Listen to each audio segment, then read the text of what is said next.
Okay, I think we are all set. Shannan, we're all set. We're ready to go. Are we live now with, I believe we are. Okay, I just want to welcome everyone to the very last day of Twin Cities Startup Week, and we're really happy to be here. We're talking about something that's not urban. We're talking about rural innovation. And yes, those two words do go together, very much so. And we have a wonderful panel who stretches the 11-county region of southeastern Minnesota, along with two entrepreneurs that we have connections to. And so we want to welcome you. Being part of a rural entrepreneurial ecosystem, it has its challenges. And I don't know if you know this, but less than 1% nationwide of all venture capital goes to rural startups. And so as the E1 Collaborative, we are working to make changes to that. We're working to support our rural entrepreneurs overall. Some of our general challenges are lack of funding and resources, a decreased density in terms of the startup community overall, lack of broadband access, and then just the perception that rural America is not innovative.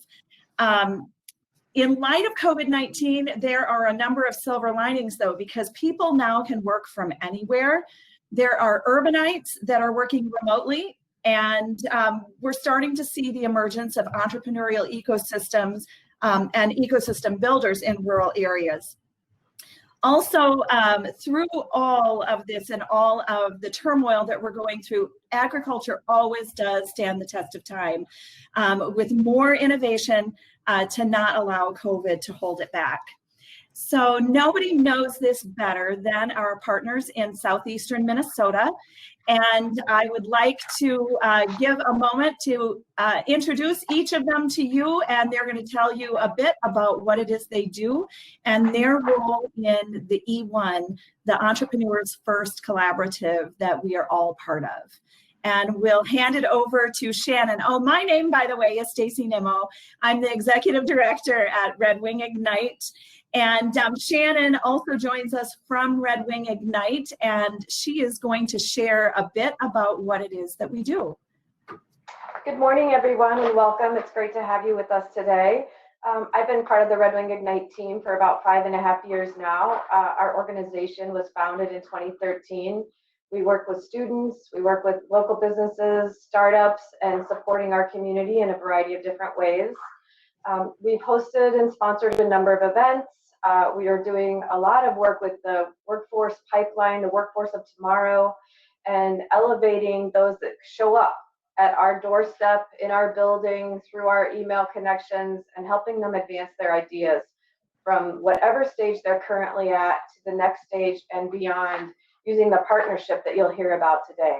So welcome. All right, great. And then one of the things about the E1 is Southern Minnesota Initiative really helped provide seed money to get this collaborative started back a number of months. Actually, I think it was probably 1.5 years, 2 years ago, and Pam Bishop is from Smith. And so Pam, tell us a little bit about Smith and what it is you are doing to support entrepreneurs. Sure. Thank you, Stacy. Well, good morning, everyone. I am Pam Bishop, Vice President of Economic Development at the Southern Minnesota Initiative Foundation. We're based in Owatonna. We cover 20 counties in south central, southeastern Minnesota. That's 175 communities in all. We were started back in 1986 by the McKnight Foundation, and we're one of 6 Minnesota Initiative Foundations in the state. Since our start, we've invested over $120 million in our region. Annually, we invest about $5 million. And with the atypical year that we've had, we've invested close to $11 million to support the businesses through grants and loans based on the state and federal programs that we've been fortunate to distribute within our region. We focus on 3 key areas: entrepreneurship, which I call economic development. We focus on early childhood as well as community vitality. And we do everything in partnership. So whether it's grant making, lending, program development, community development, Partnerships are so key to our work, and collaboration is crucial.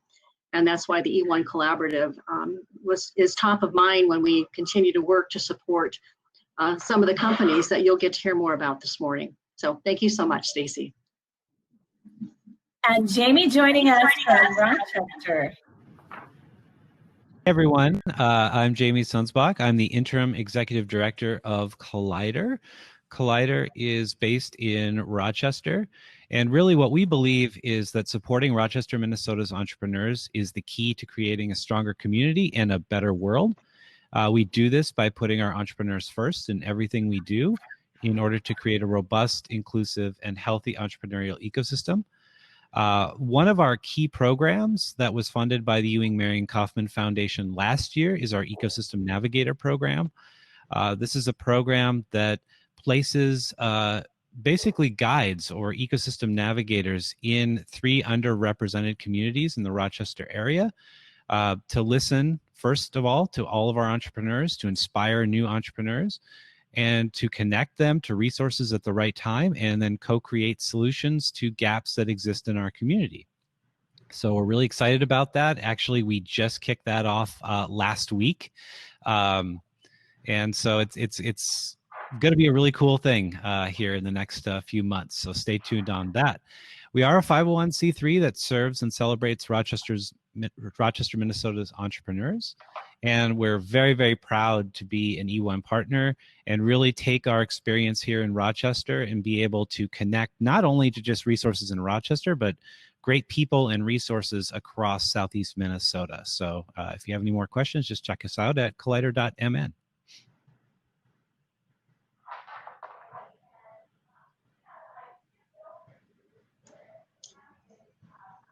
I think you're muted, Stacy. All right, and Sam is joining us. He's our ag expert. And so Sam, tell us about Green Seam and what you have going. Good morning, everybody. Thank you for joining and appreciate you listening. Sam Ziegler from Green Seam here. We are an organization looking to leverage and fuel the growth of agriculture and food and the surrounding industries that all connect to it in southern Minnesota here in northern Iowa. And so we're a connector. We're looking to provide you the help with the next steps to take your program, your project, your idea, and to the next level and be successful. And so we're here to help. There's over 950 businesses here located in our region that all connect with the food and ag sector, from professional services, manufacturing, all the way to the production standpoint. And so we look at ourselves as a solution center, just as Silicon Valley or Wall Street would look at their region as a solution center. So if this interests you and you want to connect, please do reach out and connect. With that, back to you, Stacy.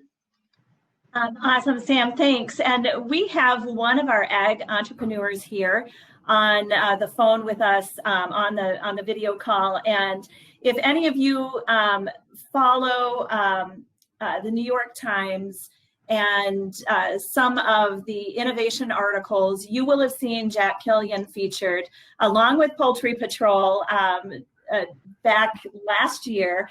And so Jack has a lot of really exciting things going on. And Jack, please tell us more about Poultry Patrol, what you have happening, and what it's like to be an entrepreneur with connections to rural economies. Yeah, man, a lot has happened since the New York Times article.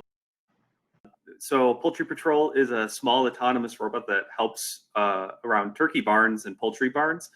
And it came from a combination of some inspiration from Red Wing Ignite hosting the Ag Tech Challenge, where Poultry Patrol ended up winning first place and winning some money from the National Science Foundation so we could actually pursue and build our first robot.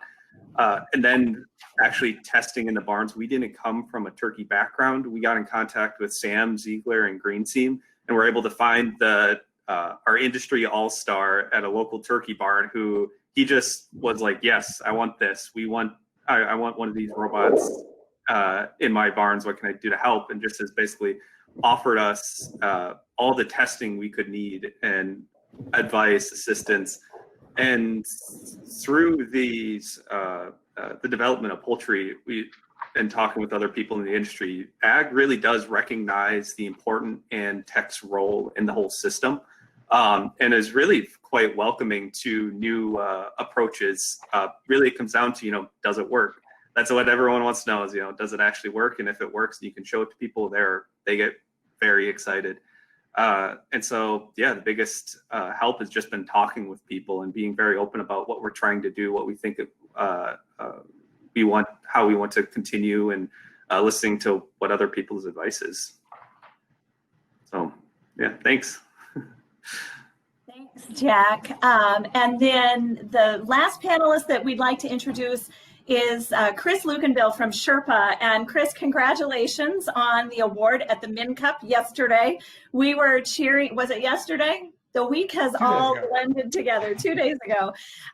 We were all cheering you on. It was really exciting to see you as a finalist there. And I believe it was the Innovation Award that Sherpa won. And for those of you who have never heard the term agritourism, it is a term, and there is no better place, I believe, during COVID and when things are shut down, to get out and explore some areas that you have never experienced before. And there are some beautiful areas in Minnesota and the region that Sherpa covers. And Chris, tell us about Sherpa. Tell us about where you're at, the new exciting things you have going on around the corner, and what it is that Sherpa does. Perfect, thank you. Well, I appreciate the opportunity to be here and tell people about Sherpa. We started here in southern Minnesota. So we started actually in Rochester. That's where we're based out of. So when we talk about the opportunity to be able to collaborate and work with different organizations, of course, Collider is the biggest one that we've been working with from the very beginning. And that's been something that's really helped us to be able to grow and expand. And now the rest of the organizations have really been jumping in to help us out as well. And that's where our mission really lines up well with what some of these other organizations are trying to do to highlight the local communities, both in southern Minnesota and beyond that. And so, as noted, we started about 1.5 years ago in southern Minnesota. We have a little over 100 adventures. And what we talk about with these adventures is we are connecting people up to experiences in these local communities from the knowledge and experience of the local community members. So we always talk about adventures created by locals, experienced by you. And so with that, we are growing from the southern Minnesota base into the rest of Minnesota. We've had a couple of opportunities to be highlighted beyond our local community. We were part of the Ignite Cup, which was a great opportunity to be able to get us into the Minnesota Cup. With the Minnesota Cup, we were able to, as you noted there, get into the finals of the high-tech division and then receive the reward from DEED, recognized as the most innovative Greater Minnesota startup. So that was a really great honor to be able to be recognized there. And then I was actually just in my mentor swarm with the G-Beta Accelerator that we're in right now. So that's the G-Beta Accelerator for Greater Minnesota. So another really great opportunity to be able to work with organizations that are highlighting Greater Minnesota. Yeah, so for organizations that are looking to highlight their communities, whether they're chambers of commerce, visitors bureaus, or destination marketing organizations, we're really trying to provide that platform for them to be able to reach an audience beyond their local community and even into their local community to be able to highlight what can be done there. And so we're the content platform for the local day trips. Awesome, Chris. Thanks so much for sharing. Now, we have talked about this collaborative that exists in southeastern Minnesota, and there are actually these collaboratives that are being formed all over the state of Minnesota, made possible by Launch Minnesota. And it is through funding that has been made possible by DEED. So we have been in existence for just a little bit over, the pilot program has been a little over 1 year, but this group of now 15 partner organizations, soon to grow to 17, has been working together since about the middle of March or so. March, April is really when we started to work together. And it has been amazing several months as we have worked to take these 15 very different organizations and find a common path together with the mission of putting the entrepreneurs exactly in the center and supporting entrepreneurs through every step of their journey. And so it is interesting to move from idea sharing to collaboration. And I think that we're starting to make that happen in Southeast Minnesota. And so I'd like to just turn it over to Pam from Smith and ask this question about how has being part of the E1 Collaborative enhanced your ability to support entrepreneurs?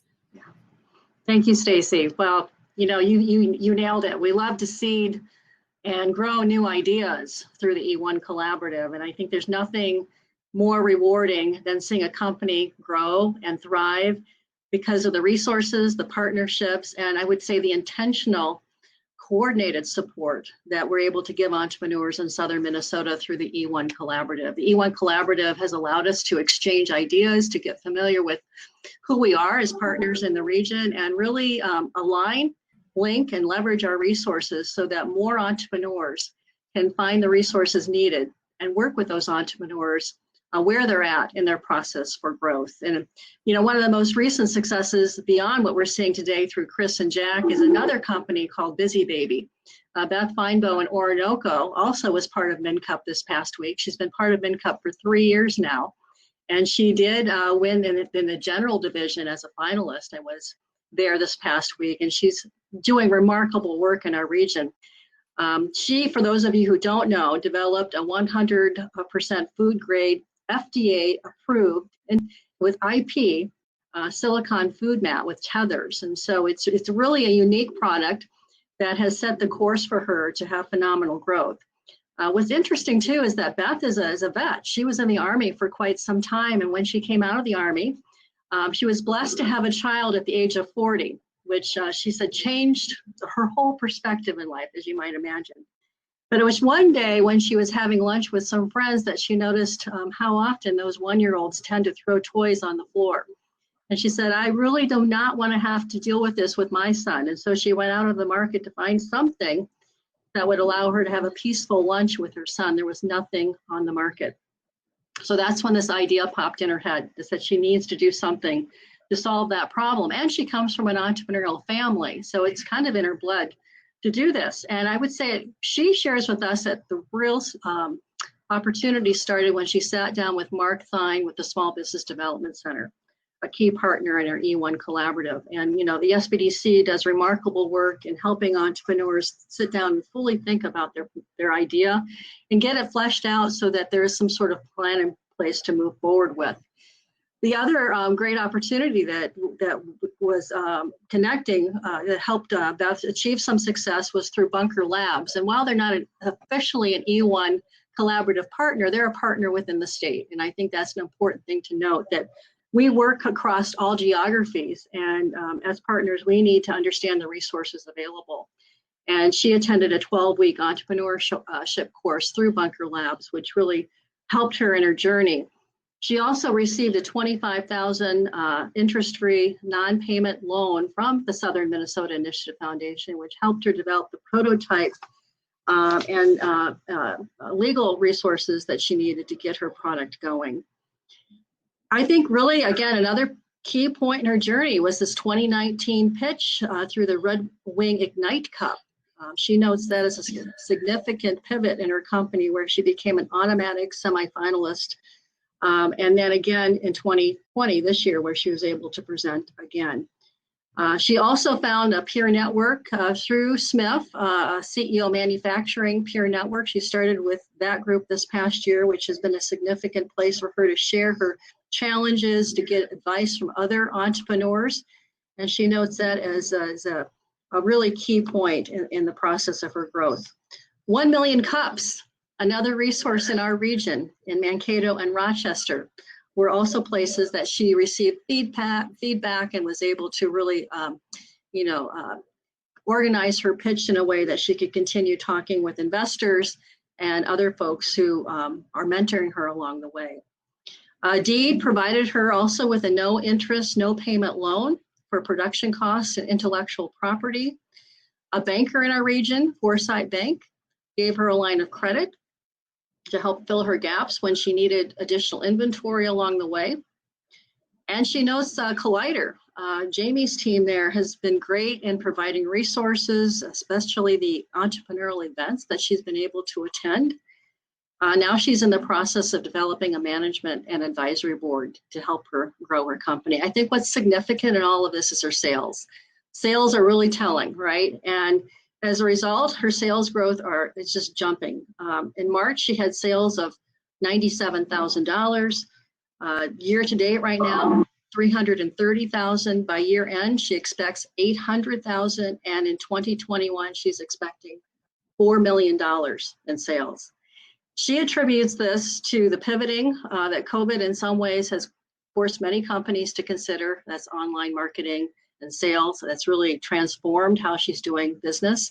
She also notes that if it wasn't for the relationships and the connections that she's had through the resources made available through the E1 Collaborative, her journey would have slowed extremely, and she would not have been in the position she is today to be ready to gear up for the kinds of sales that she's experiencing.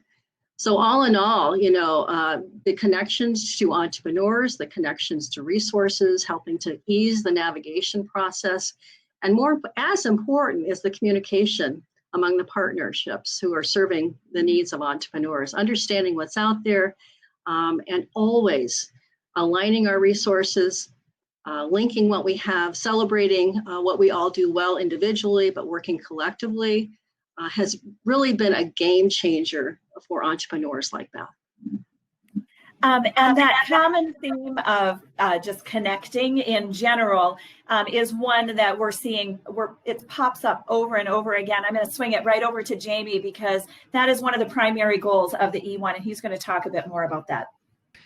Yeah, so just to build on Pam's point, one of the things that Beth has been able to do is to give back to the community as well, and that's something that I don't think we highlight enough in our region. Is we provide this help and support, but now entrepreneurs are starting to give back, which is really amazing as well. So, turning to the goals of E1 and really the needs of our growing ecosystem, I think the first and foremost, when we think about rural areas and you look over the horizon, like silos are a good thing, right? Silos are about progress, about building a farm. In ecosystem building, as many of you know, silos are not a great thing. So, really one of the tenets that E1 was founded on is removing those silos between organizations. We want clear lines of communication. We want to be able to leverage our network of networks. So here in Rochester, I know a lot of the resources that are available in the community, but how amazing is it to be able to reach out to 11 different groups and say, hey, I have this question. What do you think about it? And to get instant feedback and more of a regional perspective. So I think that's really one of the biggest parts of E1 that works so well when you put that entrepreneur first. And really that's what we're doing is we're approaching this with how do we serve the needs of the entrepreneur first, and then let's build upon that as well. And really, I think the last thing is just what, giving that entrepreneur a snapshot of what we as a region can provide them. We love the Twin Cities. We love everything about the support and the amazing things going on in the Twin Cities, but let's not forget what's going on in our own region as well as greater Minnesota. So it's just a way to connect them to the right resources in the right time. And it's amazing. 100 miles down the road, you might find that right resource. So that's really what E1 is really founded on. Thanks, Jamie. So I'd like to make a little switch here and go to focus on the two entrepreneurs that we have right now, and then Shannan and Sam are going to wrap up and talk about why there is no better time than ag and looking to develop entrepreneurs in the rural areas. But Jack, Jamie was just talking about silos, and silos are a good thing in the farm community.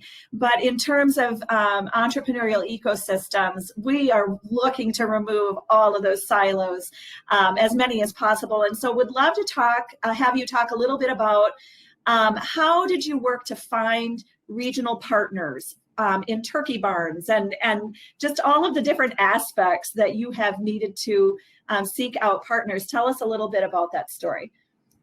Yeah, it really was just starting to ask people that I knew who might know somebody. And then just the longer we were asking people if they knew anybody, the more people that would pop up that would send us to another person.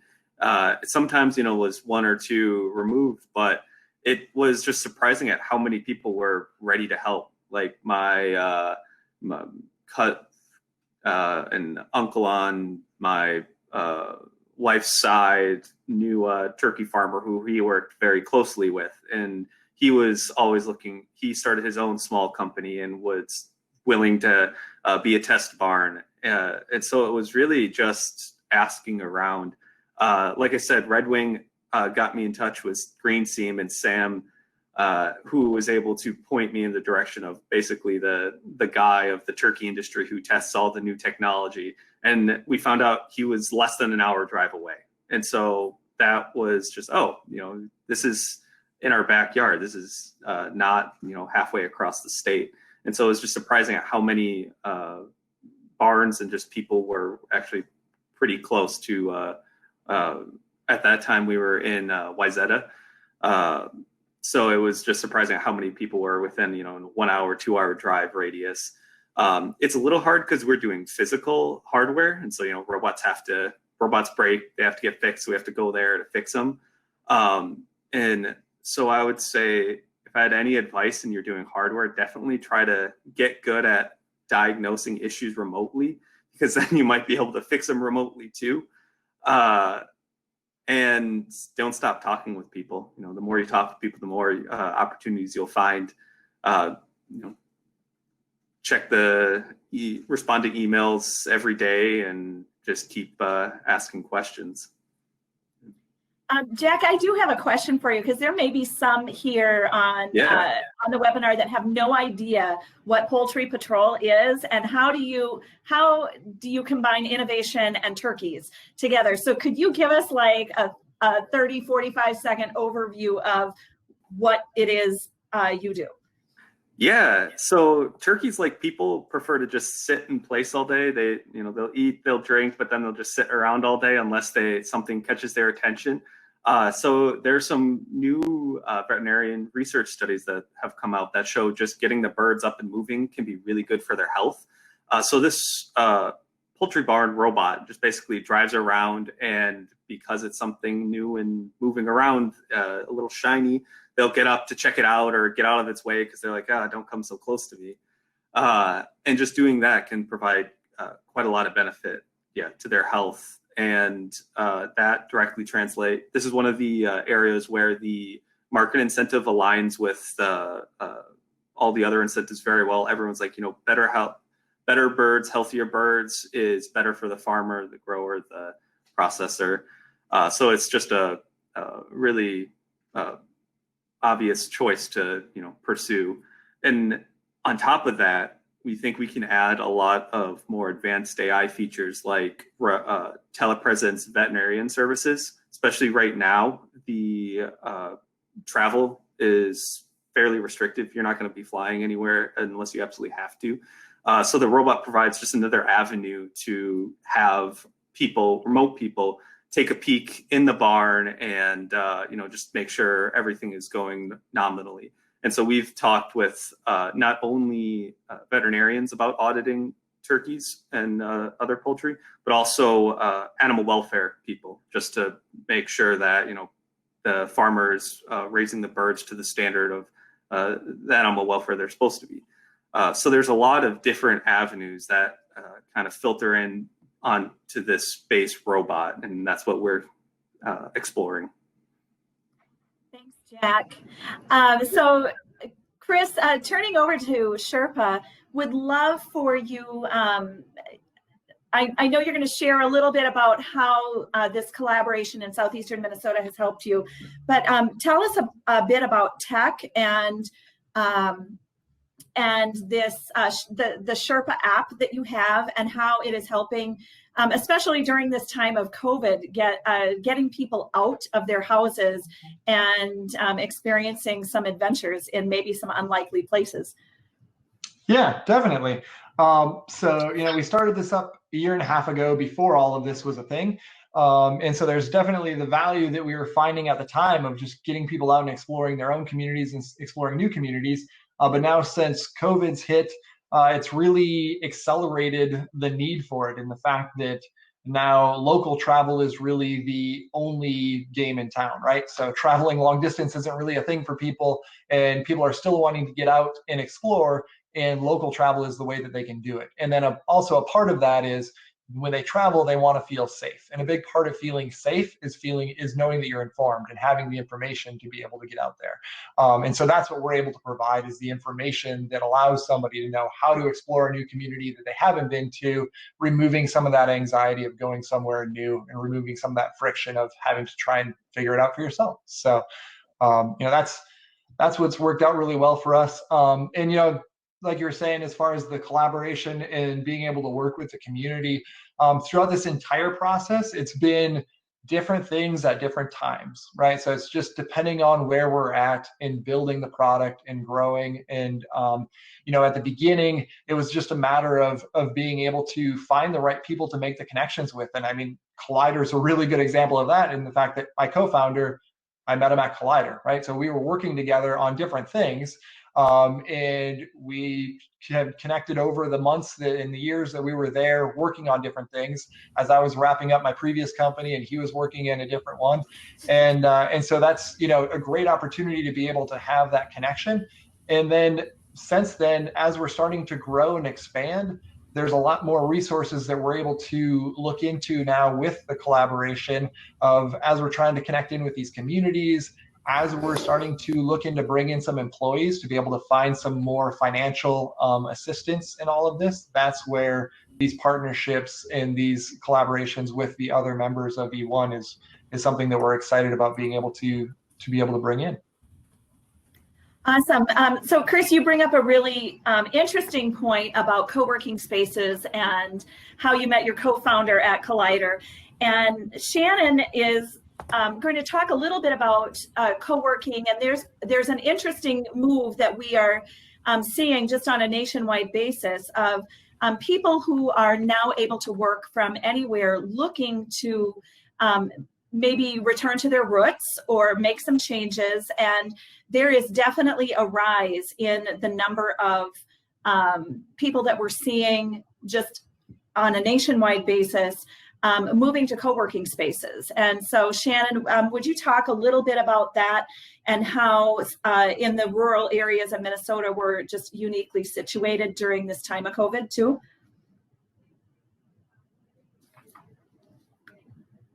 Shannan, I think you're muted. Okay, 1 second here. So this is what happens when you get a brand new laptop and you're working to figure out all of the new, okay, there we go. No.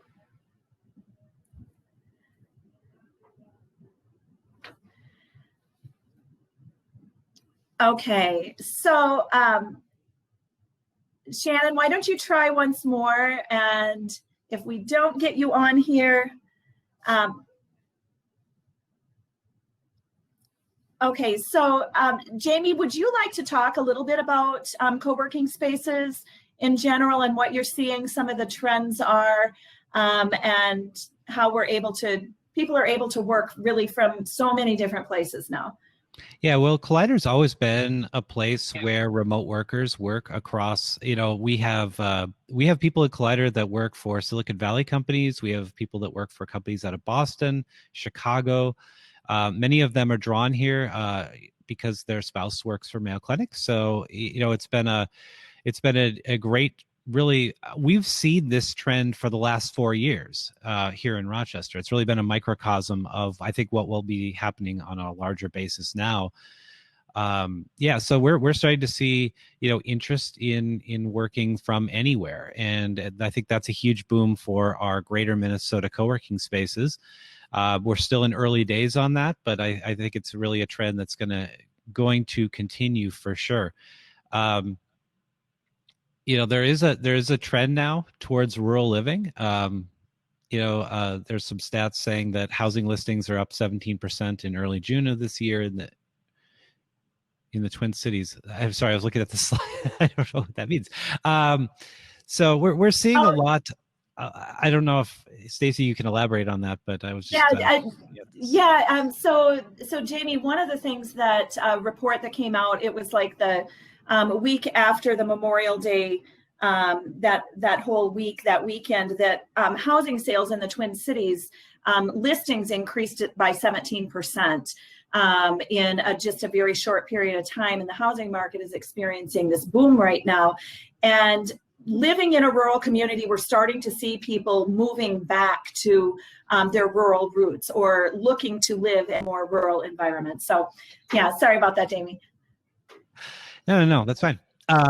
So I think, it is really uncovering the fact that lifestyle is important to a lot of different people, and they're starting to look at other communities, especially around the rest of the greater Minnesota. And I think that's just a huge add for our entrepreneurial ecosystem and just bringing some amazing people to be part of our ecosystem. So that's what we're laser focused on, really welcoming them and seeing how we can best serve them and hopefully add their experience to our entrepreneurial ecosystem. Thanks, Jamie, and thanks, Shannan, everybody, for being flexible there. So we have like 6-7 minutes left, and I would love to turn this over to Sam, who is just going to help kind of wrap everything up about why rural Minnesota is so great. Although, again, we love the Twin Cities. We love to go there. We love to, anyway, so many things about it. But then we're going to leave a few minutes for any questions that you may have. Feel free to chat them in, and we will cover those as well. So go ahead, Sam. Thanks, Stacy. So when you think about ag and rural, it is more than what meets the eyes. It's more than working with animals or working with crops and having dirty fingernails. While you can do that, but it is the technology, it is the agritourism, it is so many more things than what might first come to your mind of when you think of agriculture. And there's no time better than right now to work in the agriculture and food sector in rural Minnesota. It's growing, it continues to grow. COVID is making some opportunity for advancements in technologies in ag. It's giving time for disruption, and we're more than ready out here to sit down with you and work with you to take that to the next level. There's prime examples of where rural Minnesota like us fit in really well when you consider, companies like Stripe are putting bonuses out there for people to leave Seattle because of the expensive cost of living and other issues going on. And so we want to be here. We want to be that place. And we want to be those organizations that can advance your ideas and take it to the next level. And surely there's a boomerang that Minnesota has seen for a number of years, where when you start to have a family and start considering what the school districts are, what the cost of living is, space to live and work and run and play in, and you can see all those types of live, work, play things with Sherpa, that, consider giving Southeast Minnesota a look and an opportunity to see if that's a good place for you to live. And so I appreciate everybody here today kind of giving their thoughts and insights. And I think we could spend much more time with Jack and Chris of pegging them with questions about what were these challenges, where are they at now, what do they see next. But I think we all, in prepping for this, we all did agree that we do see a lot of opportunity on the horizon and would love to be a part of that with you if you're watching here today. So I think we're open for questions here. We have a few minutes left. So if you have some questions, make sure you put them in the chats. Otherwise, I know some folks have some extra questions and comments they'd like to make if there is no questions from the audience.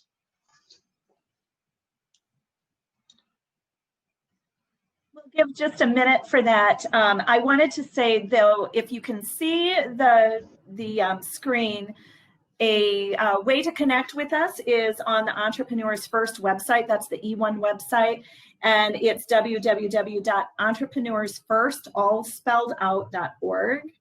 And we would love to help get you connected to resources in the area.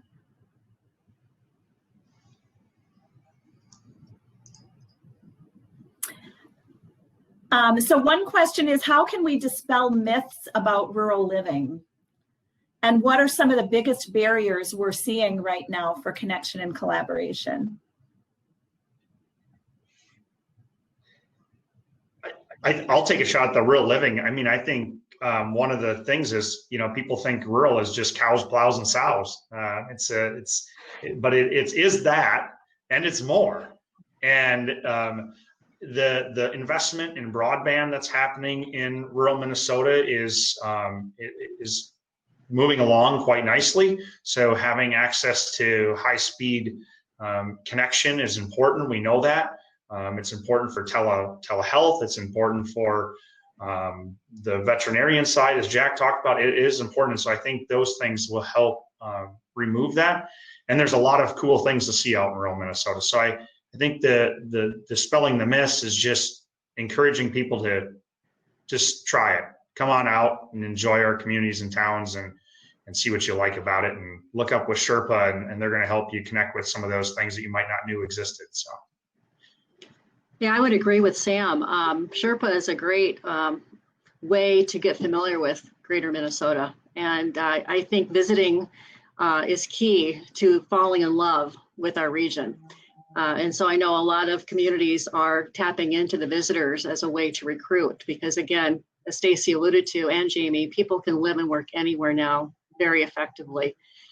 In terms of the barriers, I'll just say quickly, Jamie and I had a conversation just this week about one of the key barriers that we might want to consider thinking about is having a coordinated data system where we can all enter and become engaged in working on the same sorts of data system to allow us to effectively connect with entrepreneurs and effectively understand their needs on a real-time basis.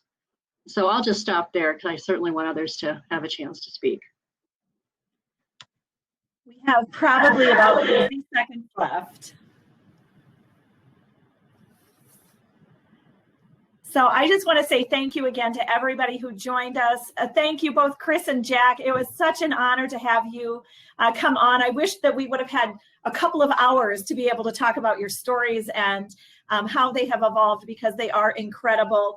And thank you to all of our panelists as well. We so appreciate you, and have a great rest of your very last day at Twin Cities Startup Week.